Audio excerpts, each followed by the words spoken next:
Yeah, I did talk about USOs, and I have a little more information about that case from New Zealand that I'm now looking at in some detail.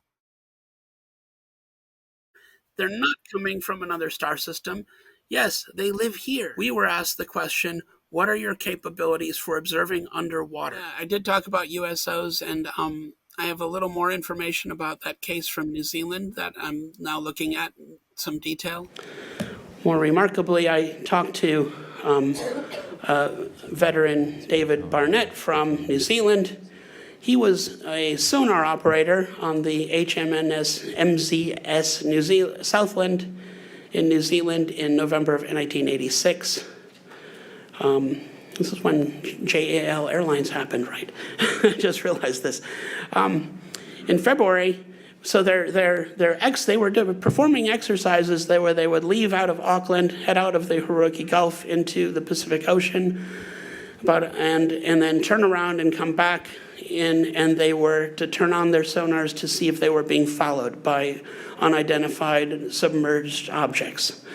And they were followed. They would do this several times a day for weeks, and many times they were followed back in, usually by one or two small USOs that did not have propeller wash, so they couldn't identify what they were. And as they got back into the Gulf, the USOs would usually take off. In one occasion in February, they were followed by a large USO which beamed about 150 feet wide.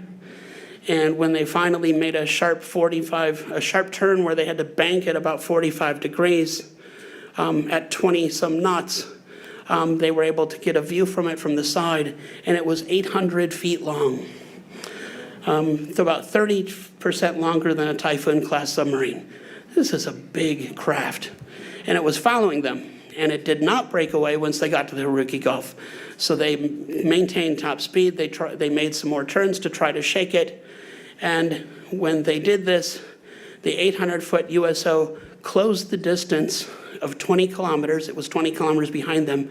It closed that distance in about 30 seconds, went under their ship, and killed all the power. The ship lost power, the batteries drained. They were basically adrift and couldn't call for help. And they had to wait for 4 hours before they could wave down a fishing boat to be able to call for help and be rescued. You can estimate the minimum speed of the USO underwater. The minimum speed is around 1,500 miles an hour. That would assume that you immediately accelerate to 1,500 miles an hour and then cruise under the ship. The minimum acceleration, though, would be one where you accelerate at a minimum rate of 4.5 Gs underwater, but reaching a top speed of about almost 3,000 miles an hour.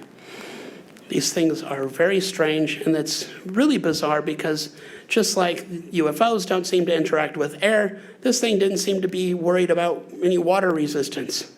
However, the sonar still worked.